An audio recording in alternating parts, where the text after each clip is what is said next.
Hello, I'm Kacie Mueller from the Door County Community Foundation. Talking with me today is Brian Stevens. Brian is the CEO of the Door County Medical Center. Thank you for chatting with me today, Brian. Sure. Thank you for giving us the opportunity.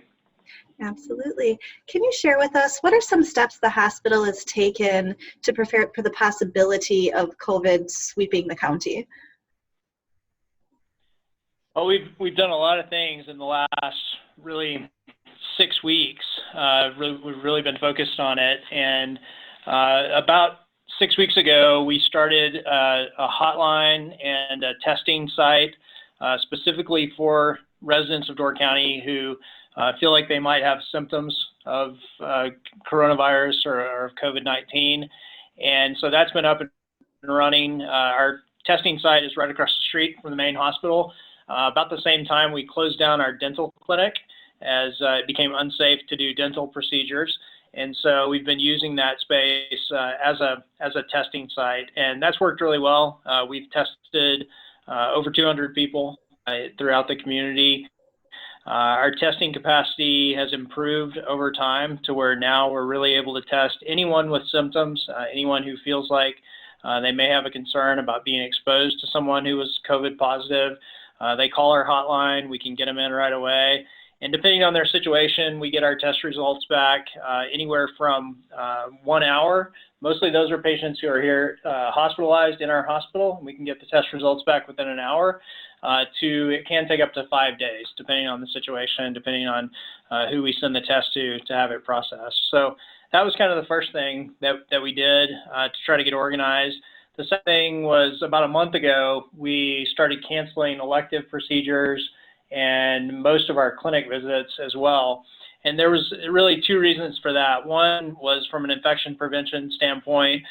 We had to get some things in place in our building before we felt comfortable inviting people back for those types of procedures and those types of visits, so that we were absolutely sure that we were going to be part of the solution in Door County and not part of the problem. So we were able to limit those procedures while we're now having discussions about starting those back up. But in the month that passed, we did a lot of televisits, a lot of virtual visits and visits over the telephone with our patients who had needs that we could help them with remotely.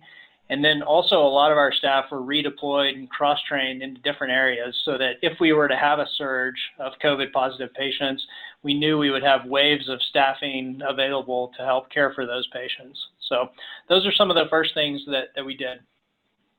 And I know you talked about reorganizing the dental clinic building. Are there other physical things that you had to change around at the hospital?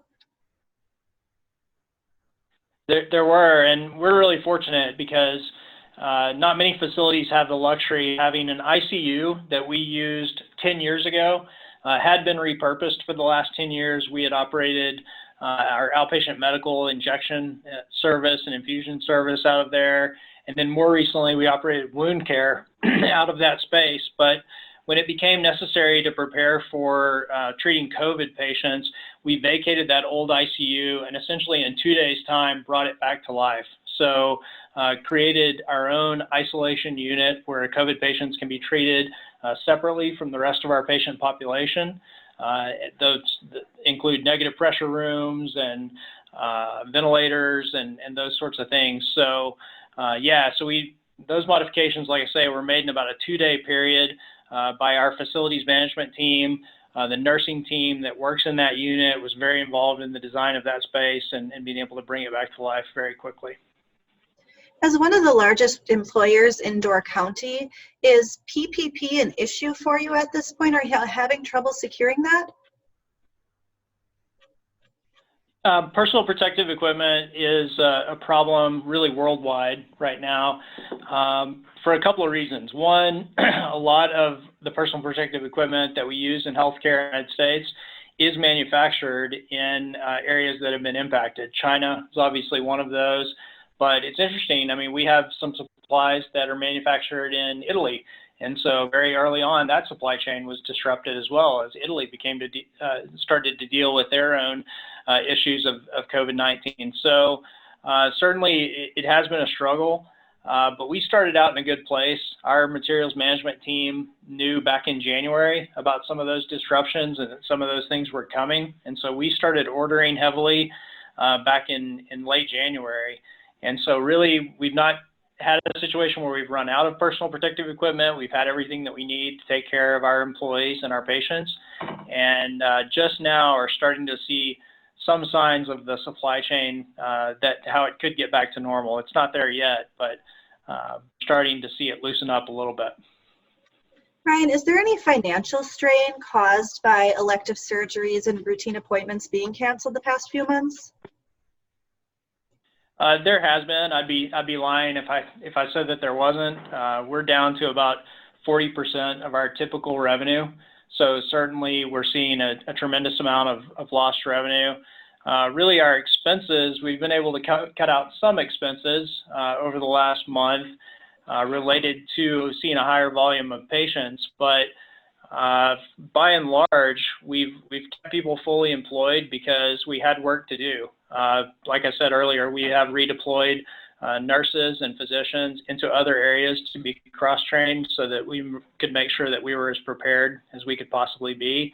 And so our expenses have been around the same as normal.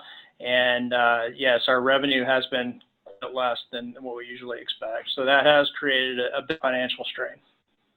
So the Door County Medical Center Foundation is the charitable arm of the Door County Medical Center, and they recently received a $50,000 grant from the Door County Emergency Response Fund. Can you tell us specifically how those grant dollars were used? Well, I will, and let me just start out by saying how much we appreciate that. We know that those funds came from community members who care about Door County, and we also, obviously care about everyone in Door County and are doing everything we can to protect the residents, visitors, part-time residents, everybody we can who might, be exposed to this. Some of the specific things that we've done, the stocking up on supplies that I talked about and bringing the ICU back to life, those were certainly costly things. Also getting our telemedicine capabilities up to the point where we could do more virtual visits. That was an upfront cost of $25,000. That grant will help us to cover that as well. So all told, we've already incurred really over $150,000, approach $250,000 to $300,000 of additional expense just to prepare for the possibility of an outbreak, train our team, and kind of get us to the point where we're ready to be able to see patients again, or a higher volume of patients, I should say, in a safe way going forward. I think that one of the positive things that's come out of this pandemic is seeing how our community has really come together. If there's an individual that's interested in making a financial donation or doing something to help out the hospital and the healthcare workers, what can they do and who should they contact? Yeah, I would start with our website, dcmedical.org. A couple of reasons for that. We've got some really good information out there on our coronavirus page that kind of points people in the right direction for the most up-to-date information on how to protect themselves and how to protect the community. But there is also a section on that website regarding giving financially or otherwise to Door County Medical Center. And I'll just point out a couple of things that have been really helpful. Obviously, the grant from the Community Foundation and other financial donations have been helpful as we've had to buy additional supplies. We were able to rent another couple of ventilators as a result of that. We were able to purchase all the masks that we need and those things to make sure not only our employees were covered, but that when patients came in, we were able to give them a mask as well. And visitors that could come in, we were able to give them a mask so that everybody in our facility is masked up. So those have been really important things. And also donations. We've had the So Door County group and several other local organizations that have given us cloth masks. So some of our employees are using those. Some of our non-patient care employees are able to use those, as well as we've been able to give those to patients and visitors as well. So a lot of great donations from the community, a lot of community support, and just can't say enough how much we appreciate it. Well, thank you, Brian, and we appreciate everything that you and all of your staff are doing. Like Brian said, if you're interested in learning more about how you can help out the medical center and the staff, you can visit their website. If you'd like to learn more about the Door County Emergency Response Fund, you can visit www.responddoorcounty.org.